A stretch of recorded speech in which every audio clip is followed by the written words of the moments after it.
नमस्कार. आज आपण तुपातली पुरणपोळी बनवणार आहोत. ही पोळी खाता क्षणी या पोळीच्या प्रेमात पडणार आहात. इतकी चविष्ट पुरणपोळी बनून तयार होते.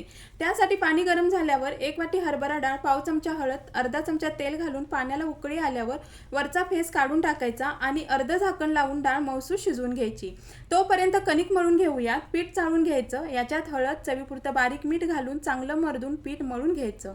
गोळ्याला वरून तेल लावून झाकून ठेवलं. नंतर डाळ मऊसूत शिजल्यावर डाळीतलं पाणी काढायचं. नंतर याच्यात 1 वाटी गूळ, चवीपुरतं बारीक मीठ आणि असं स्मॅशरने मी दाखवल्याप्रमाणे सतत स्मॅश करायचं. म्हणजे पुरण वाटायचीही गरज नाही. असंच मऊसूत पुरण बनून तयार होतं. नंतर याच्यात बडीशोप, सुंठ, वेलची पूड घालायची आणि पुरण बनवून घ्यायचं. इथं मी लावण्यासाठी तूप घेतलंय. नंतर कणकेचा गोळा घेऊन याच्यात पुरण भरून याचा उंडा बनवून घ्यायचा. उंडा तयार झाल्यावर पोळपाटावर प्लॅस्टिक शीट ठेवायचं आणि मी दाखवल्याप्रमाणे पोळी लाटून घ्यायची. नंतर तवा गरम झाल्यावर तूप सोडून अलगद पोळी तव्यात सोडायची आणि दोन्ही बाजूनी तूप लावून खरपूस पोळी भाजून घ्यायची. हे पहा, खूप छान तुपातली पुरणपोळी बनवून तयार झाली आहे. तुम्ही एकदा अशी पुरणपोळी बनवून खाल्लीत ना, तुम्हाला दुसरी कोणतीच पुरणपोळी आवडणार नाही. इतकी चविष्ट पुरणपोळी बनवून तयार होते.